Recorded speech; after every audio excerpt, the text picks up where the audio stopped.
Meus amigos, boa noite a todos. Boa noite. Eu cumprimentei e vocês responderam por desencarnados. Aí eu vou cumprimentar de novo para vocês reagirem e cumprimentarem para nós aqui, vivos, que estamos aqui. Queridos amigos, vou procurar até o mesmo tom. Queridos amigos, boa noite a todos. Boa noite. Que seja essa efusão, essa alegria inicial para começarmos esse encontro de espiritualidade, esse encontro de aprendizado, esse encontro que é sobretudo busca dos nossos anseios, busca dos nossos anelos, dirigidos ao Pai amantíssimo. E por mais que a prece seja um ato individual, quando nós a realizamos conjuntamente, diz os Espíritos, ela sobe para o imponderável com mais vigor, com mais força, com mais intensidade. Então aqui estamos reunidos nessa tarde e noite, procurando abstrair-nos de problemas ocasionais. Eles são provisórios enquanto estes, mas certamente virão outros, como já passamos por outros tantos. E a coisa mais extraordinária disso tudo, queridos, é que nós estamos aqui. E cada vez que nós superamos e exatamente aquele que parece que não vamos resistir, aquele que parece que chegou no limite da nossa força, é exatamente este que se constitui desafio potente e intenso, que quando a gente passa por ele, a gente sai diferente, a gente sai maior. Então, com isso, nós aprendemos as realidades alegres e as realidades tristes da vida, porque tudo conflui, tudo trabalha para o nosso crescimento, para o nosso aprendizado. Antes de começar a palestra, por sinal fiz a introdução toda aqui, porque eu ainda não sei o que eu vou falar ainda. Então eu fui falando para ter tempo e imaginar o que eu vou falar. Mas, em verdade, quando eu falei dessa questão de não sair do mesmo tamanho, eu me lembrei de que isso é uma frase do livro que eu tomei a liberdade de trazer para vocês, não o meu ainda, o meu é daqui a um mês. Mas eu trouxe 6 exemplares do livro da série Nice, cuja vida difícil, experiência doída de ter uma única encarnação sofrido a perda de 2 filhinhos, o Rangel, de 3 anos de idade, e a Mariana, que veio ao Rio de Janeiro fazer um treinamento, foi acometida de um dengue hemorrágico e em 48 horas essa menina desencarnava aqui no Rio. Então, ela conta essa narrativa da perda do filhinho, do Rangel, do seu encontro com o Chico, quando ele traz para ela a mensagem, de vida em que ele estava. E essa história da Célia, ela está naquele filme As Mães do Chico Xavier. A atriz que faz o personagem dela é a Vanessa Gerbelli, a atriz, e essa atriz faz o papel da Célia, e a história dele então é contada nesse livro, é contada nesse filme As Mães de Chico Xavier, e ela então narra a sua história, quando ela diz que no momento em que ela estava orando, ela orava ao pai dela, envolveu o pai dela já desencarnado, e pensou consigo: papai, a minha vida é tão boa, Os 3 meninos estavam brincando ali no chão e ela pensou consigo: papai, a minha vida é tão boa, estou bem casada, tenho uma condição favorável, não tenho grandes problemas. E esse mundo tão cheio de dores, as pessoas tão sofridas, o que será, papai, que Deus está reservando para mim?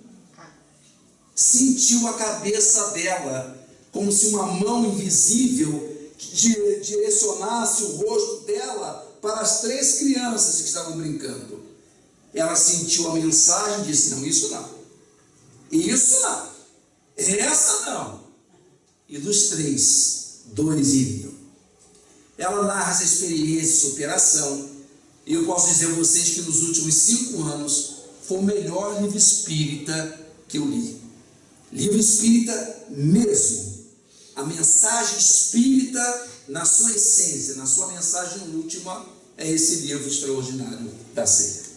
Meus amigos, que Deus nos abençoe, que os bons guias nos auxiliem. Eu acho que eu já sei o que eu vou falar. É atribuído a João, o chamado discípulo amado de Jesus. Talvez ele tenha sido chamado amado porque ele era muito jovem, João. Dizem alguns que ele tinha 16, 17 anos, um adolescente, e já se encantou com a boa nova apregoada por Jesus. Talvez por isso, por ser o mais jovem, o mais criança, o mais pequeno entre os outros, é que Jesus talvez tenha percebido essa inclinação daquele garoto. Os nossos de hoje em dia, meninos com 16, 17 anos, estão tão longe disso tudo, e nós temos ali um João, um evangelista, dos seus 16, 17 anos, já fazendo parte do colégio apostólico. Talvez por isso Jesus tenha manifestado imensa estima, imenso amor por esse que ficou conhecido como discípulo amado. Atribui-se a ele, que começa então com Cristo com os 16 anos, e é o último a falecer lá pelo alto dos seus 90 e tantos anos, e ali fiel a Jesus até os últimos instantes. Então ele escreve o Evangelho de João, que é o 4º evangelho, chamado Evangelho Místico, que diferentemente dos 3 anteriores, conhecidos como evangelhos sinóticos. Sinóticos porque o Evangelho de Mateus, Lucas e Marcos, eles têm uma unidade, eles se assemelham. Se nós fizermos uma leitura horizontal, nós vamos ver que eles se falam. Os acontecimentos têm uma certa mudança mínima entre Mateus, Marcos e Lucas, mas são sinóticos. Eles se falam, eles estão harmonizados. Não João. Se nós colocarmos o Evangelho, o 4º Evangelho, ao lado dos outros 3, vai sair tudo diferente, porque o Evangelho de João é um relato diferente dos 3 anteriores. A ele então atribui-se o 4º Evangelho e também o Apocalipse, que é um livro difícil para todos nós, porque o Apocalipse ele tem uma mensagem metaforizada, alegórica, cheia de imagens, e essas imagens a gente fica sem orientação para saber o que exatamente João terá querido dizer com aquilo que diz. Mas fomos ler um pouco o Apocalipse e estranhei que no verso 16 do capítulo 21, João faz uma consideração assaz curiosa. Ele, ao longo do capítulo 21, ele vem dizendo que entrou num estado de percepção espiritual, em que ele viu aproximar-se desta terra uma outra terra. Viu que se aproximava de nós uma nova Jerusalém, um planeta tão novo e tão bonito, tão perfeito, que esse aqui em nada lembrava aquele. Era um mundo novo, era um mundo perfeito que se aproximava da terra. Nós espíritas não temos grandes dificuldades de entender isso, considerando a revelação que aponta para a chegada de um mundo novo, um mundo de regeneração nesta terra, neste nosso planeta, revivendo ou refazendo essas coisas todas fora do lugar. É o planeta de regeneração que vai chegar, não com essa pressa que se apossou do movimento espírita na atualidade, em que muitos dizem it's now or never, ou vai agora ou nunca mais, como se Jesus estivesse jogando uma rede e entra nela quem tiver pé e quem não tiver vai para o chamado planeta chupão, segundo Edgar Armand. Mas não é assim. Muita água vai, como diziam os antigos, passar por debaixo da ponte para que esse mundo novo se aproxime da terra. Mas entendemos que essa nova Jerusalém, que esse novo planeta chegará para a terra através da visão de João, 2000 anos atrás, coincidindo com a revelação espírita da atualidade. Pois bem, no verso 16, João descreve esse planeta, descreve essa nova terra, e dizendo assim: ele tinha as 3 dimensões, tanto o comprimento, quanto a largura, quanto a altura eram iguais. As 3 dimensões eram perfeitas e perfeitamente iguais, de modo que não havia diferença no comprimento, não havia diferença na largura e nem na altura, porque esse mundo era um mundo perfeito, tinha as 3 dimensões perfeitas. Achei estranho. Como é que num livro religioso havia essa referência das 3 dimensões do espaço, uma referência da física? Eu fiquei pensando, o que terá João querido dizer com as 3 dimensões? Fiquei pensando também que para que alguns espíritos habitem esse mundo, se ele tem as 3 dimensões desenvolvidas, se tanto o comprimento, quanto a largura, quanto a altura são desenvolvidos, os espíritos que lá venham a residir, eles também têm de ter em si as 3 dimensões desenvolvidas. Se a gente leva para um ambiente harmônico, organizado, fraterno, um sujeito bagunceiro, um estúpido, ele destroça, ele desfaz o ambiente. Então há que haver uma compatibilidade entre o mundo nas suas características e aqueles espíritos que lá habitam. Então nós imaginamos que assim como a nova terra deverá ter as 3 dimensões desenvolvidas, as almas que para lá se dirigem hão de ter também as 3 dimensões, as suas 3 dimensões plenamente desenvolvidas. O que seria o comprimento da alma? O que seria a dimensão do comprimento do espírito? Senão o compromisso que todos nós temos, meus queridos, de crescer, de evoluir. Ninguém vai ficar parado onde está. A vida simplesmente não respeita isso. Quando nós achamos que então encontramos um pouso seguro, que a coisa está fluindo bem, que nada acontece de extraordinário, prepara o lombo. Prepara porque está chegando alguma coisa, porque a evolução vive de instabilidade. É exatamente esse galeio da alma, esses movimentos que permite a criatura evoluir. O ser estático, sedimentado, paralisado, ele não anda.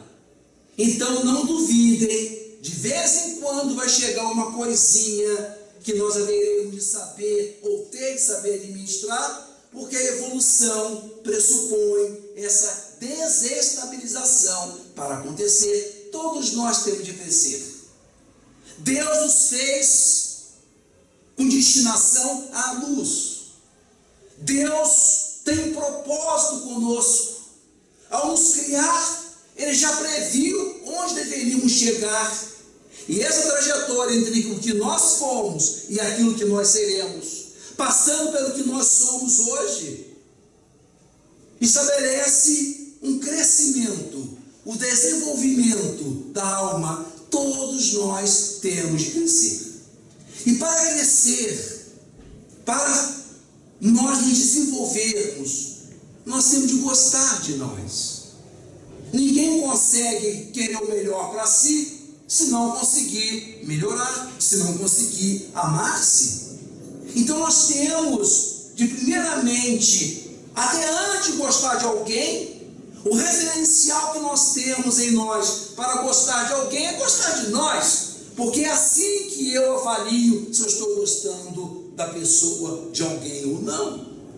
O rabino Yashua Leiman tem um livro chamado Paz Serena, em que ele diz assim: ame a si mesmo adequadamente. Amarmos, amar a nós mesmos adequadamente. E amarmos, amigos, pressupõe amar a gente do jeito que a gente é, com o lado bom e o lado não tão bom. Eu tenho um amigo que ele diz: Eduardo, a pessoa vem, então quer só levar o meu lado bom. Assim, não, tem que levar tudo. Leva tudo, leva tudo, não leva nada. E é assim, queridos. A gostar de nós, nós temos de nos identificar com as coisas que são boas em nós e as coisas que ainda não são tão boas. É só a percepção de que nós não somos bons em tudo que nos leva a perseguir a plenitude. Quem já chegou aonde deveria chegar, ou quem pensa que já está lá, não anda, porque já se planificou, já chegou, não tem para onde ir, não tem o delta entre o time, entre o tempo atual e onde vai chegar. Essa distância entre o que eu sou e aquilo que eu serei, esse delta é a evolução. Então a pessoa que não tem essa percepção das suas dificuldades, a pessoa que não admite que ela pode ser muito boa em algumas coisas, mas não tão boas em outras. Isso parece básico, mas não é. Porque nós achamos que nós somos os tais. Nós, quando olhamos para nós, fazemos um retrato. Antes chamava retrato sem retoque, agora é o quê? A pessoa faz o quê? Um Photoshop. A pessoa dá uma melhorada na avaliação que ela tem de si mesma. Então ela é ótima. Ela é só perfeita. Ela é maravilhosa. E, meus queridos, convenhamos, é muito chato conviver com alguém muito virtuoso. Porque a pessoa que não assume, não percebe isso, ela acha que o errado é sempre o outro. Porque ela é o que é, a pessoa maravilhosa. Então temos de amar-nos, é concedermos a possibilidade de não sermos ainda aquelas pessoas mais maravilhosas que nós gostaríamos de ser. Havia uma entrevista um dia desse, de uma atriz famosa, já um dia desse, já tem alguns poucos anos, e naquele quadro em que a jornalista perguntava: fulana, quem que você levaria para uma ilha? E aí a pessoa responde, não é aqueles perfis, né? Quem você levaria para uma ilha e iria junto? Fulano. Quem você levaria para uma ilha e deixava lá? Aquelas coisas. Em dado momento, a jornalista pergunta: me diga o que você não gosta em você. O que é que você não tolera? O que é que você não gosta em você? E ela disse: a maledicência. Meus queridos, pode ser agressivo, mas a pessoa tem a coragem de admitir que ela tem essa inclinação de perverter, de mudar, de alterar uma história de maneira maliciosa, ser maledicente. Na medida em que a gente conhece isso, a gente trabalha. Porque quando você não conhece, você não muda, você não melhora, você já chegou, você já é. Então é exatamente essa percepção de que nós não somos as melhores criaturas, os Change, os melhores, os bambambãs em tudo. Eu fiz a formação em farmácia. Na cadeira de farmácia, na faculdade de farmácia, em verdade eu me inclinava para a área médica, mas tinha de fazer a área mais de exatas da farmácia. Entre essas cadeiras também tem a química inorgânica. Na química inorgânica tem um assunto, uma matéria chamada cálculo estequiométrico. Nem quero saber, porque eu também ainda não aprendi. Eu sei que é uma coisa muito difícil. O cálculo estequiométrico, você calcula a quantidade de moles, de átomos da molécula. É basicamente uma regra de 3. Aí está pensando, nossa, ele é burro mesmo, né? Não sabe fazer uma regra de 3. Deve ser muito burro. Mas o problema da regra de 3, meus queridos, não é a regra de 3 em si. Depois que ela dá arrumadinha, a gente só faz na máquina, tudo bem. O problema é arrumar a regra de 3. E o professor, para facilitar, botava um número que a gente tinha que encontrar no quadro. Então a gente tinha que fazer a conta e chegar àquele número que ele dava. Eu fazia de todo jeito. A regra de 3, de 4, de todo jeito, mudava aqui e ali. O número, o meu número, cada hora um número, é claro. Mas o meu número nunca é igual do professor. Eu estava chegando à conclusão que o professor estava errado.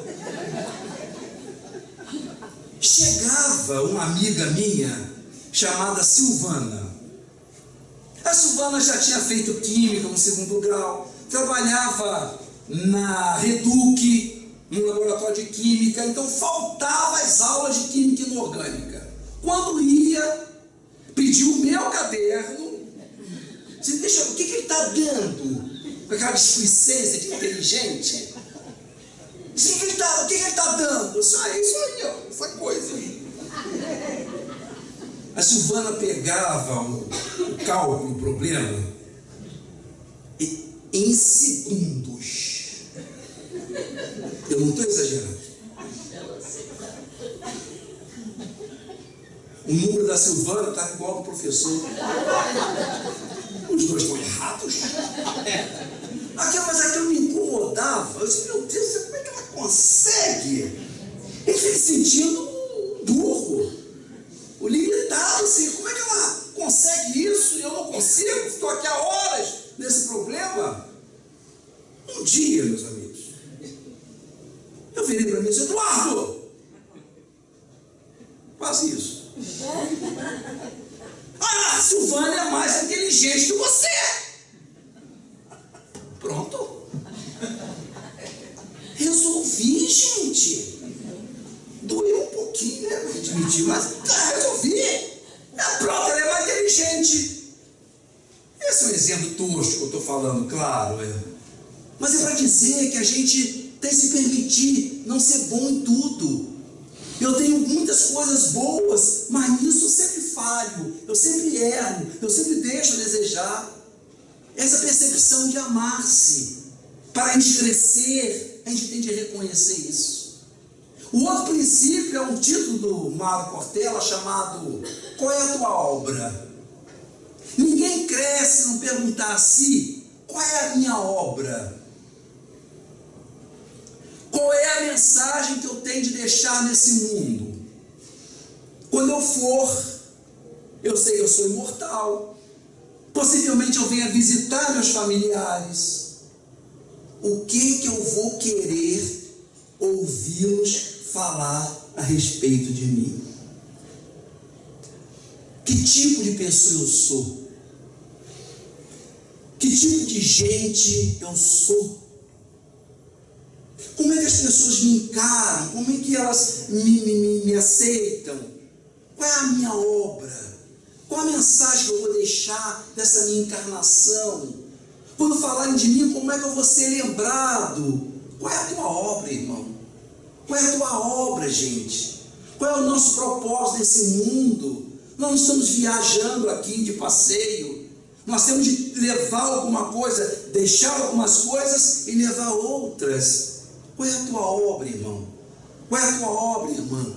Qual é a tua obra? Qual é a nossa obra nesse plano de Deus?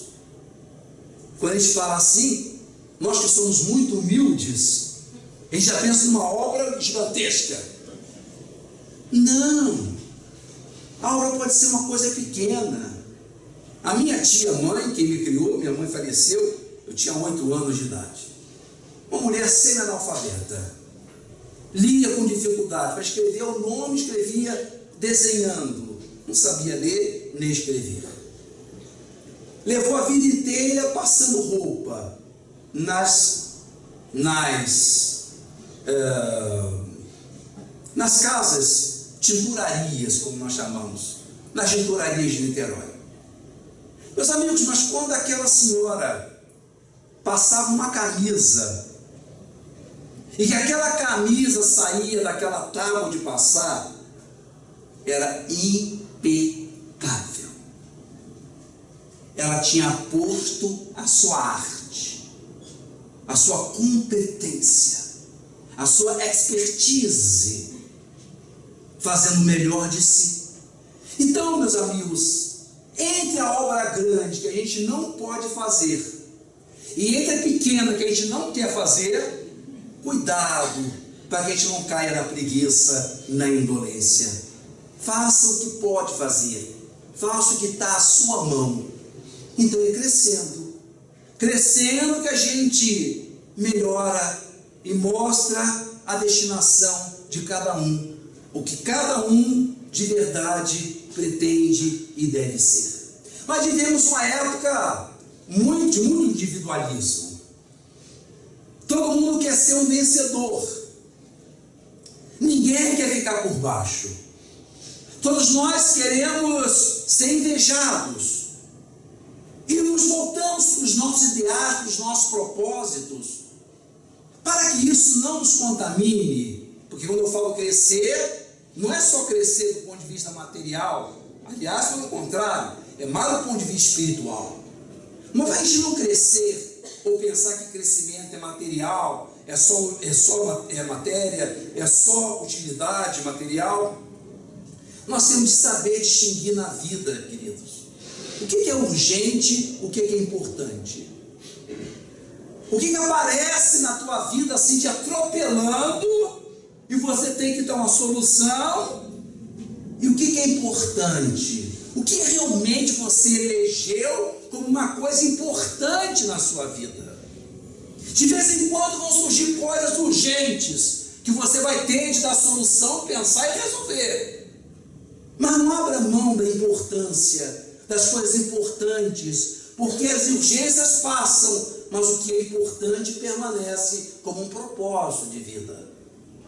Cuidado com a diferença ou a não diferença entre aquilo que é o novo e aquilo que é novidade. A novidade passa. A novidade é uma a cada verão. A novidade a indústria é que cria. Ela coloca uma pedra numa sandália, pronto, virou uma sandália nova. Ela coloca um aditivo num alimento, quem estava acostumado, pronto, vira produto novo. Ou novidade. Porque a cada verão, a cada época, aquilo vai alterar. Isso é novidade. O novo. O novo, ele traz uma mensagem renovadora de mudança. O novo, ele cria um novo patamar, um novo parâmetro, uma nova ordem de ideias. O novo é novo, a doutrina espírita é nova em nossas vidas. Porque a partir dela, a gente refaz uma série de conceitos. Então, novo é uma coisa e novidade é outra. Me lembro que quando garoto, já tem um tempinho, pode não parecer, Eu fazia aula, naquela época não era nem educação física, era ginástica. Educação física é chique agora. Ginástica. E eu ia para a ginástica, queridos, calçando um negócio chamado conga. A minha era branquinha. Terças e quintas, aula de ginástica, e eu lavava aquilo branquinho e descia feliz, expondo, exibindo minha conga, o meu conga, não sei.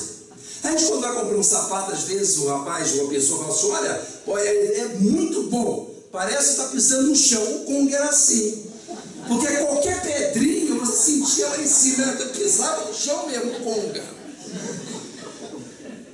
Depois a coisa melhorou. Aí veio isso. Quem se fala é porque está comprometido. Já tem mais de 30. Gente, até a palavra é feia. Que chute! Não, que chute! Tinha trava. O que chute era outra coisa. Um dia desses me falaram: você esqueceu da conga, do que chute? Bamba! Obrigado. Bamba! Bamba, que chute, conga. Eu quero dizer que nessa época essas coisas tinham valor porque estavam nos meus pés.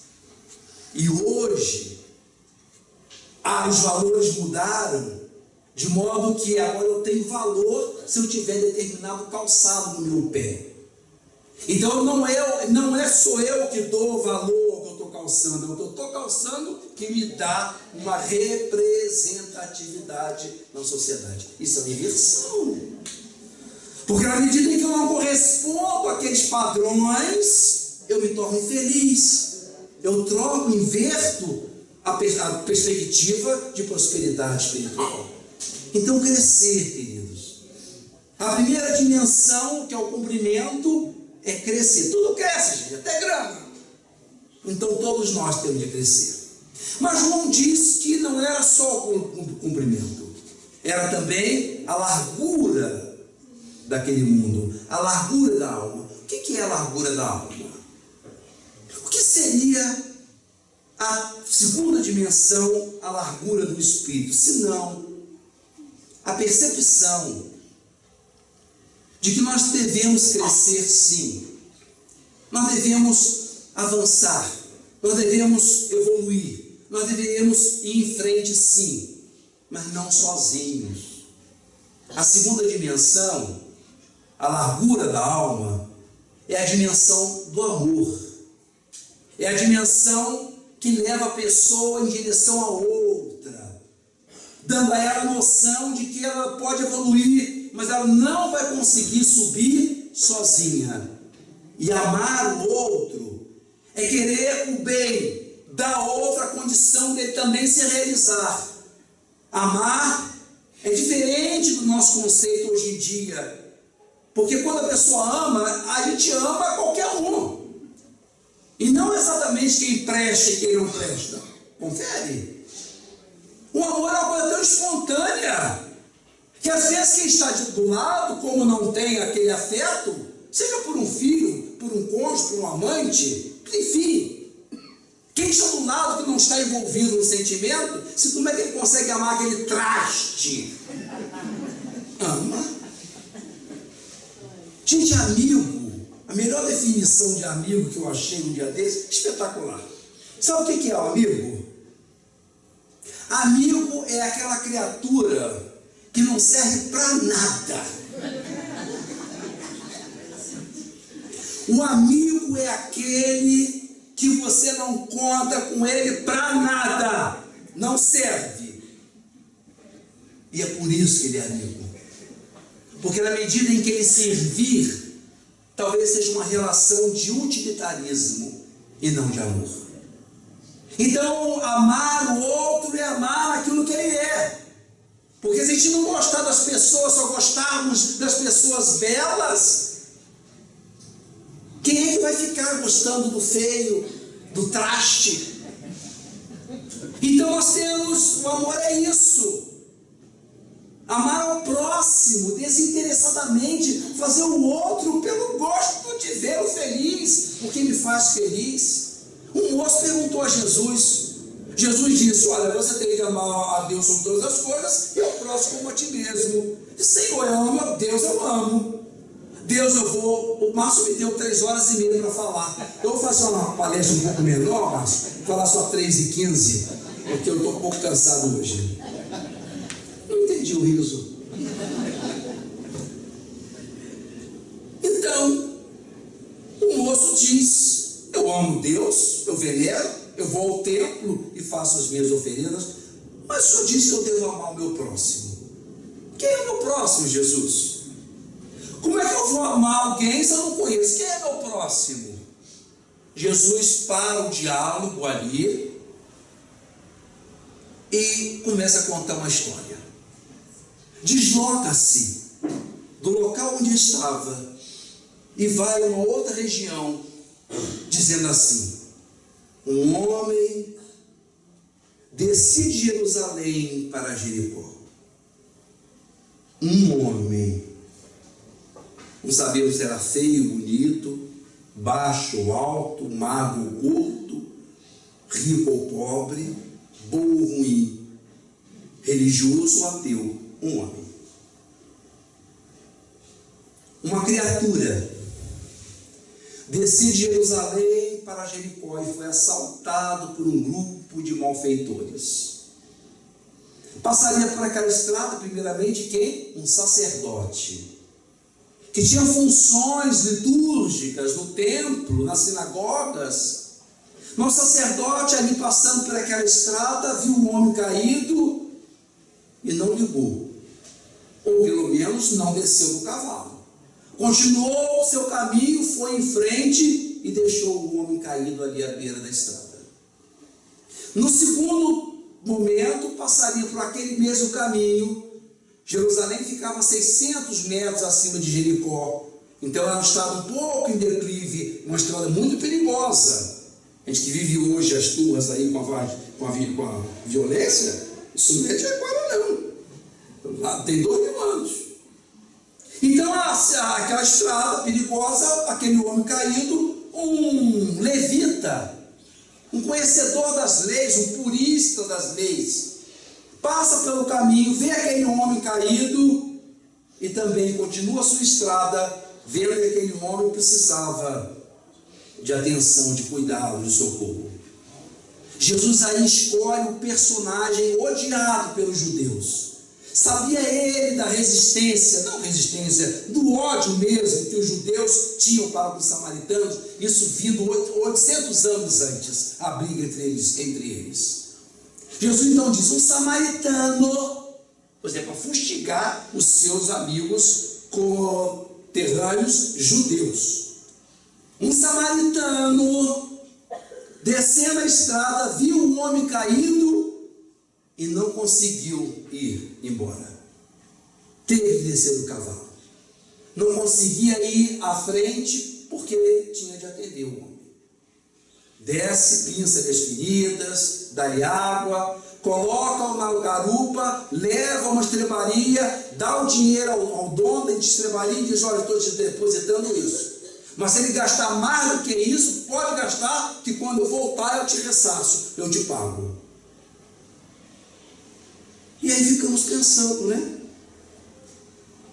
Diante de uma pessoa caída, que é o próximo, é um homem, qualquer um, qual é a condição? Quem é o próximo nessa história?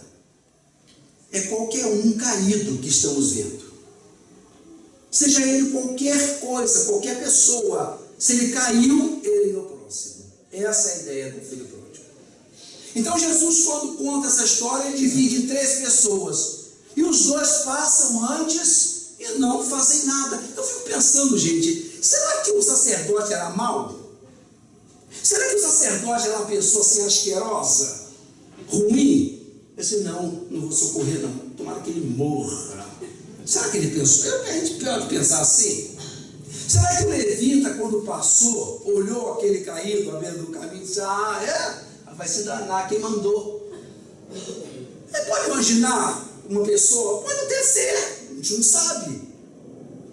Mas por que o sacerdote não parou, gente? Por que o levita não parou? Quem é que sabe? Porque ele tinha a lei da boca para fora, não para o coração. A lei de Deus, que eles tanto... É uma possibilidade. Era só da boca para fora. É uma possibilidade. Mas a outra possibilidade também, que é igual, em termos de possibilidades, é igual. Sabe por que o sacerdote não parou? Porque ele estava atrasado para o culto. Se ele fosse parar para atender, ia atrasar. A cerimônia não ia acontecer, ele estava atrasado, como é que ele ia parar? O levita não parou por quê? Por que o levita não parou? O levita não parou, sabe por quê? Ele vai viajar assim, lá na casa de Aureliano. O levita não parou porque ele tinha marcado uma reunião com uma organização da cidade, exatamente para tomar providência para aquela estrada ficar mais segura. Era uma ONG.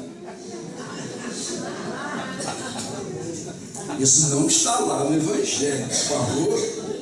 Nós estamos aqui viajando. Pode ser um apegado à lei, um zeloso da lei, mas pode ser que ele está atrasado, o outro porque não se deu conta.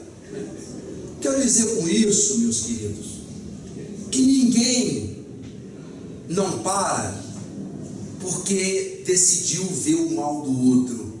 A gente não para porque tem sempre um motivo. Existe sempre uma razão. Ou você está sem dinheiro, ou você está com pressa, você tem seus projetos, você tem a sua família, você tem a sua vida, você tem suas coisas. A gente não para porque nós temos de preocupar com a gente. Então, a gente vai ver a caída e vai embora. Eles devem ter pensado: se eu parar para atender esse sujeito, o que vai ser do meu dia? Como é que eu vou agora fazer? Eu não tenho tempo. Qual foi a mudança do samaritano? Ele disse: se eu não parar, o que vai ser desse sujeito? Eu sou o caminho, eu sou a maneira, eu sou talvez a única pessoa que possa ajudá-lo. Ele é um homem caído, então eu vou fazer. Essa é a diferença. Enquanto o outro iam estragar o dia, ele optou por estragar o seu dia, porque o mais importante era salvar aquele homem que, se ele permanecesse, talvez morresse. Meus amigos, existem diversas formas de separar a sociedade. Existem aquelas pessoas, o mundo é separado por dois grupos de pessoas. Aquelas que, diante de uma dificuldade, perguntam assim: por que eu? Por que eu é que tenho de fazer isso?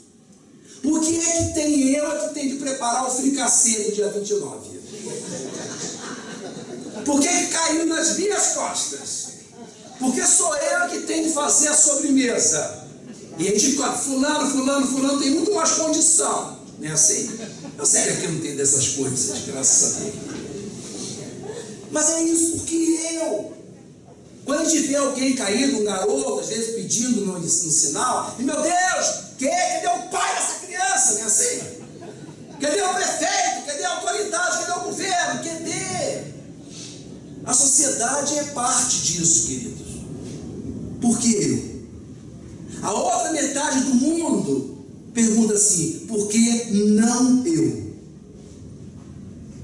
Entre essas duas expressões, esse não denuncia séculos de evolução espiritual. Por que eu? Porque não eu. Eu fico pensando, a gente chegar num plano espiritual, na presença do nosso guia espiritual, diante de Jesus. Então, nós vamos estar diante de Cristo, e com essa sensação, e nós vamos dizer: Senhor, olha bem aí para ver o que eu fiz. Jesus não vai ter perguntando, a gente não vai estar perguntando. Você pode imaginar Jesus perguntando, a gente desencarna, Jesus pergunta assim, a propósito, você morava na Zona Sul ou na Zona Norte? Vocês podem pensar, Jesus perguntando isso, gente? O seu carro era um carro do ano ou comprado de outro? A sua poupança. Gente, vocês podem imaginar Jesus fazendo esse tipo de pergunta? Você era uma pessoa bem-sucedida ou mal sucedida? Quando a gente ouvir isso, a gente vai assim, Senhor, o senhor fala de um jeito, parece que eu não fiz nada. É assim. O senhor fala de um jeito, parece que eu não vivi. Como assim? Eu estudei, Senhor. Eu me formei. Eu constituí família. Deixei a minha família muito bem. Dei boa educação aos meus filhos. Tive uma vida confortável. Como assim que eu não fiz nada? O senhor fala de um jeito, parece que eu não passei e não vivi. Ele vai responder para nós, Mateus 25, 31 a 46. Mas é que eu estava com frio e não me desse que me agasalhar. Eu estava na prisão e não foste me visitar. Eu estava com fome e não me deste comer. Eu estava no hospital e não foste me ver. É isso, meus queridos. A segunda dimensão da alma é a dimensão que nos projeta em direção ao outro. Mas João diz que não só o comprimento, a largura, a altura também é importante. As 3 dimensões da alma. Eu não posso só me desenvolver, eu tenho de trazer o outro comigo. Como dizia Michel Coste, procurei a minha alma e não a pude encontrar. Procurei o Senhor, meu Deus, ele se afastou de mim. Procurei os 3, encontrei. Procurei os 3, encontrei os 2. Então, quando a gente descobre que temos de crescer e que não vamos sozinhos, falta a terceira dimensão do Espírito, que é a largura. O que é a largura? Senão a percepção. A altura. Senão a percepção de que eu estou ligado, de que eu sou filho de Deus. A largura é a conexão da criatura com o Criador. Esse Criador, que alguns chamam de inteligência suprema, causa primária de todas as coisas. Aristóteles chamava-o de um motor inemovível. A maçonaria, o grande arquiteto. O Tillich, teólogo protestante, chamava o ser em si. Jesus chamava assim, Abba, Pai querido. É essa percepção de criatura, é essa percepção de pertencimento, de que somos filhos de um Pai rico e que toda a sua herança a nós pertence. Essas são as 3 dimensões que nós devemos desenvolver para habitar esse mundo, essa nova Jerusalém, que tem as 3 dimensões desenvolvidas e que nós deveremos também levar as nossas plenamente desenvolvidas. São essas considerações, meus amigos. Como disse o Márcio, me deu 3h30, vocês ficam então me devendo 2h30. Mas eu vou, antes, eu gosto de lembrar de uma parábola muito interessante, que conta a história de um rabino, Eusique, chamava-se filho de Jequel, um outro rabino. Eusique, filho de Jequel, morava num gueto, em Cracóvia, na Polônia. Vivia ali e um dia teve um sonho estranho. Imaginem vocês que Eusique, filho de Jequel, teve um sonho dizendo que ele deveria deixar a sua cidade, o seu gueto, e viajar até a Tchecoslováquia, hoje República Tcheca, porque debaixo da ponte que levava até o castelo do rei tinha um tesouro escondido. Era só ele cavar debaixo da ponte que encontraria o tesouro e ficaria rico. Acordou no dia seguinte e disse: que loucura! Como é que uma coisa dessa vem na minha cabeça? Que sonho louco é esse? Não deu a mínima para o sonho. Mas passados alguns dias, não é que ele sonha de novo? Quem deveria juntar o dinheiro que tinha, deixar a Cracóvia, na Polônia, e viajar a outro país, lá na República Tcheca, e procurar a ponte que dava para o Castelo do Rei, e ali cavar e engaixar o tesouro. Achou que era um absurdo? Que perturbação essa ideia que continua? Não correspondeu, não atendeu o sonho, e daí a alguns dias sonhou pela terceira vez. Quando sonhou que deveria largar a sua cidade, e lá eu vou dar uma chance a esse sonho. Ele está repetindo várias vezes, quem sabe não é um aviso.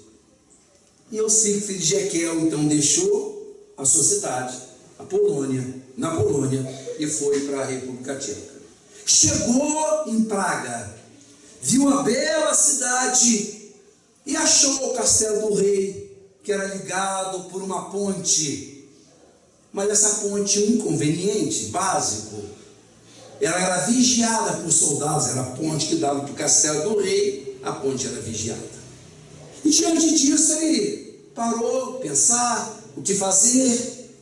Voltou no dia seguinte, esperando que a guarda tivesse ido embora. Ela tinha se alternado, eram outros soldados, mas a ponte estava vigiada. Ficou assim pensar o que fazer. Existe um tesouro ali, quem sabe, debaixo daquela ponte, mas não conseguiu cavar. Imagina se ele fosse lá, o que os soldados iam fazer. Ficou assim algum tempo, até que um dia, o capitão lá da guarda, lá dos soldados, veio ao encontro dele: senhor, eu estou vendo o senhor aqui nos últimos dias, um pouco assim perdido, parecendo estar desorientado. Eu não sei se o senhor está com algum problema. Eu posso ajudá-lo? Eu posso fazer alguma coisa pelo senhor? O senhor está esperando alguém? O senhor está procurando alguma coisa? Eu posso ajudá-lo? O capitão foi tão gentil que ele se propôs a contar a história. Imagine o senhor que eu sonhei 3 vezes que eu devia largar a minha cidade, cavar ali debaixo daquela ponte, porque ali tem um tesouro, e com esse tesouro eu vou ficar rico. O sujeito escondeu a boca pelas mãos, começou a rir, sacudindo essa mão, não acredito. Um homem com essa idade, já um senhor, que devia ter maturidade, conhecimento, o senhor vai dizer que o senhor veio parar aqui, vai ter um sonho? O senhor vai dizer que largou o seu país, veio para cá porque o senhor sonhou? Ah, vou te contar, por favor, meu filho, volta para tua casa. Sabe uma coisa? Falava o moço. Eu tive um sonho parecido, um sonho louco desse, imagina. Imagina o senhor, que eu sonhei que eu devia largar a minha guarda e ir a Cracóvia, na Polônia, procurar um tal de Eusique, filho de Jequiel. Porque segundo esse sonho louco, atrás do fogão dele, na parede que fica atrás do fogão dele, tem um tesouro dentro da parede. Agora imagina que eu vou largar a minha função aqui, chegar num gueto de judeus em Cracóvia, perguntar por Eusique, metade é Eusique. Eusique e Jequiel é a outra metade. Eu mato todos, eu destruo todo o gueto para achar essa casa. O judeu aquilo achou aquilo muito estranho, deu um passo para trás, foi voltando para trás, correu para casa. Correu para casa. Chegou em casa, arrastou o fogão. Pegou uma picareta. Começou a dar a picareta e a capa dele já caindo. Não é que perto do assoalho tinha um tesouro? O tesouro estava ali na casa dele, gente. Essa parábola é muito interessante, porque ela nos diz que na maioria das coisas, o grande tesouro da nossa vida está mais perto de nós do que a gente possa imaginar. O tesouro da nossa existência, as coisas que realmente se constituem joias da nossa vida, estão mais perto da gente do que a gente possa perceber. Mas ela tem uma outra mensagem estranha, curiosa e bonita. É porque se estava na casa dele, atrás do fogão da parede da casa dele, por que é que ele teve lá no outro país para saber disso? É porque, meus amigos, por mais que o tesouro esteja dentro de mim, ele só se revela a partir do outro. Eu preciso sempre de alguém cujos olhos possam revelar a beleza, o tesouro que está em mim. Eu só consigo me ver naquilo que eu sou de mais bonito e resplandecente a partir do outro. Então, são as três dimensões do Espírito. São as três dimensões da alma. E, meus amigos, nós vamos ter que fazer tudo junto. São os três juntos. Não é desenvolver a alma, depois o amor. Não. É completude, é plenitude. É tudo num pacote só, num combo. Num combo espiritual. Levando o melhor de nós, levando o melhor do nosso espírito em direção a Deus. Não sei se vou me lembrar um dia desse de falar e esqueci. Se eu esquecer, vocês vão me perdoar. Mas eu me lembro de um poema que diz assim: no meio-dia de fim de primavera, eu tive um sonho com uma fotografia. Vi Jesus Cristo descer a terra. Veio pela encosta de um monte, tornando outra vez menino, a brincar e a rolar pela relva, a colher flores para deitar fora e a rir de modo ao ouvir-te longe. Tinha fugido do céu. Era nosso demais para fingir ter sido a pessoa da Trindade.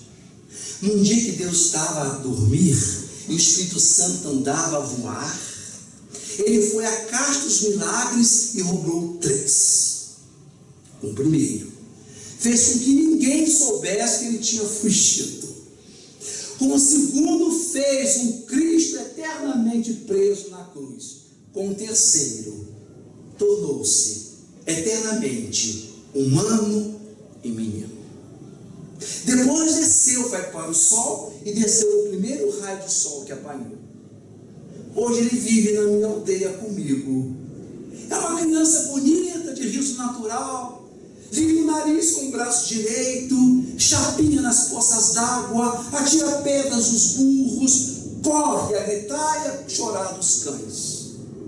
E porque sabe que elas não gostam, mas que toda a gente acha graça. Corre atrás das raparigas que vão em rancho pelas estradas com as pilhas nas cabeças e levanta-lhes as saias. A mim ensinou-me tudo. Ensinou-me a beleza que há nas flores. Mostra-me como as pedras são engraçadas quando a gente as tem nas mãos e olha devagar para elas. Damos-nos tão bem um com o outro, que nem pensamos um no outro, mas somos dois íntimos, como um contrato íntimo entre a mão direita e a esquerda. Ao anoitecer, brincamos com 5 pedrinhas no degrau da porta de casa. Graves como convém a um Deus e a um poeta, e como se cada pedra fosse todo o universo, e por isso mesmo fosse um grande perigo deixar uma cair no chão. Depois eu conto-lhe histórias só dos homens e ele sorri, porque tudo é incrível. Rio dos reis e dos que não são reis, e tem pena quando eu falo de guerras. Ao adormecer, eu levo o colo para dentro de casa. Ele dorme dentro de minha alma. Às vezes acorda de noite e brinca com os meus sonhos. Embaralha uns com os outros, põe uns em cima dos outros e bate palma sozinho, sorrindo para os meus sonhos. Quando eu morrer, filhinho, seja eu a criança, o mais pequeno. Pega-me tu no colo e leva-me para dentro da tua casa.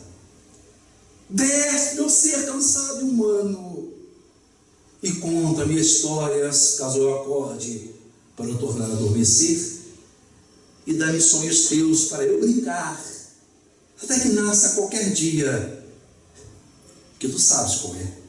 Muita paz, querido.